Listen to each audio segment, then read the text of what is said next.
کیا کسی نے آن حضور صلی اللہ علیہ وسلم کی قبر مبارک دیکھی ہے؟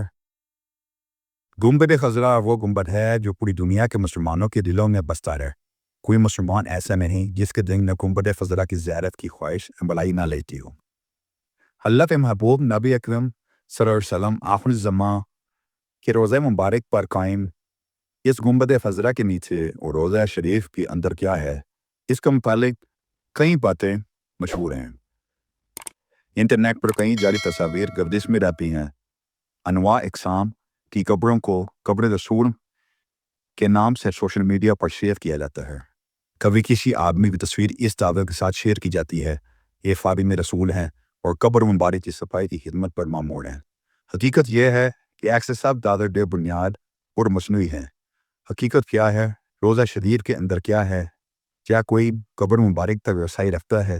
ان سب سوالوں کے جوابات کچھ عرصہ قبل سعودی حکومت نے باضابطہ طور پر دیے ہیں اور اندرونی حال کی تصاویر بھی شیئر کی گئی ہیں جن سے سب خرافات اور بناوٹی باتوں کا کلا کما ہوتا ہے۔ جیسا کہ سب جانتے ہیں کہ حضور صلی اللہ علیہ وسلم کا وصال ام المومنین حضرت عائشہ عنہا کے حجرہ مبارک میں ہوا تھا اور وہیں آگ کی تدفین ہوئی۔ اس کے بعد پھر حضرت ابو بکر اور عمر رضی اللہ عنہ بھی وہاں مدفون ہوئے۔ اس طرح روضہ شریف کے اندر اس وقت 3 قبریں ہیں۔ اس طرح کوئی بھی ایسی تصویر جس میں صرف ایک قبر ہو وہ کسی صورت رسول اللہ علیہ وسلم کے برکب کی نہیں ہو سکتی، اور ویسے بھی آپ صلی اللہ علیہ وسلم کی قبر مبارک کی کوئی تصویر دنیا میں موجود نہیں ہے، اس لیے کہ گزشتہ 5.5 صدیوں میں کوئی شخص آپ صلی اللہ علیہ وسلم کی قبر مبارک تک نہیں جا سکتا۔ وہ حجرہ شریف جس میں آپ کے 2 اصحاب کی قبریں ہیں، اس کے گرد ایک 4 دیواری ہے۔ اس 4 دیواری سے متصل ایک اور دیوار ہے جو 5 دیواروں پر مشتمل ہے۔ یہ 5 کونوں والی دیوار حضرت عمر بن عبدالعزیز رحمۃ اللہ علیہ نے بنوائی تھی، اور اس کے 5 کونے رکھنے کا مقصد اس خانہ کعبہ کی مشابہت سے بچانا تھا۔ اس 5 دیواری کے گرد ایک اور 5 دیواروں والی فصیل ہے۔ اس 5 کونوں والی فصیل پر ایک بڑا سا پردہ یا غلاف ڈالا گیا ہے۔ یہ سب دیواریں بغیر دروازے کے ہیں، لہٰذا کسی کے ان دیواروں کے اندر جانے کا کوئی امکان نہیں ہے۔ روضہ رسول کے اندر سے زیارت کرنے والے بھی اس 5 کونے والی دیواروں پر پردے تک ہی جا پاتے ہیں۔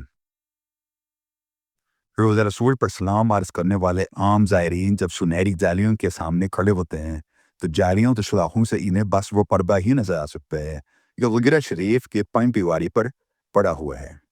اس طرح سلام پیش کرنے والے زائرین اور عام حضور صلی اللہ علیہ وسلم کی قبر اطہر کے درمیان گو کے چند گز کا فاصلہ ہوتا ہے۔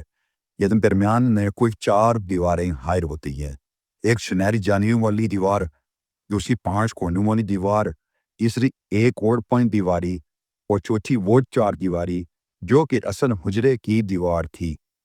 گزشتہ 1300 سال سے اس 5 دیواری حجرے کے اندر کوئی نہیں جا سکا سوائے 2 مواقع کے۔ ایک بار 51 ہجری میں حضرت عمر بن عبدالعزیز رحمۃ اللہ علیہ کے دور میں ان کا غلام، اور دوسری بار 881 ہجری میں معروف مورخ علامہ سمودی کے بیان کے مطابق وہ خود مسجد نبوی نے قبلہ کا رخ جنوب کی جانب ہے۔ نبی پاک صلی اللہ علیہ وسلم کا روضہ مبارک ایک بڑے حال کمرے میں ہے۔ بڑے حال کمرے کے اندر جانے کا دروازہ مشرق کی جانب سے ہے، یعنی کہ جنت البقیع کی سمت۔ یہ دروازہ صرف خاص شخصیات کے لیے کھولا جاتا ہے۔ اس دروازے سے اندر داخل ہوں تو بائیں جانب حضرت فاطمہ زہرا کی محراب ہے۔ اس کے پیچھے ان کی چارپائی سریر ہے۔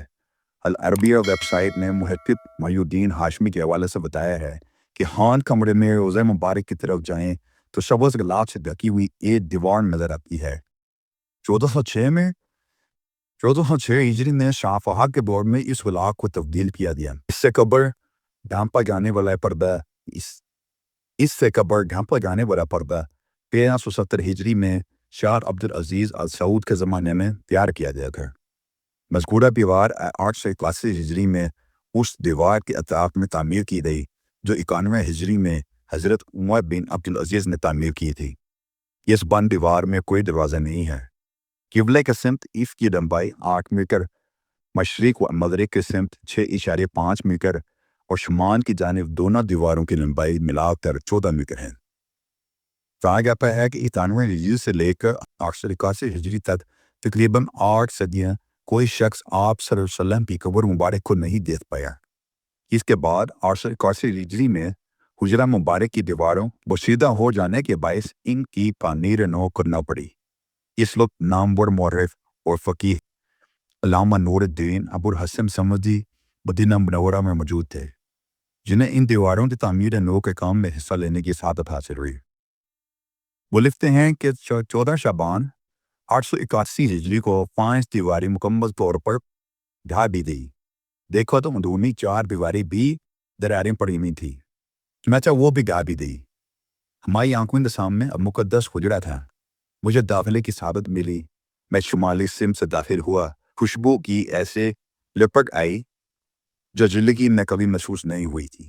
میں نے رسول اللہ اور آپ کے دونوں خلفاء کی خدمت میں ادب سے سلام پیش کیا۔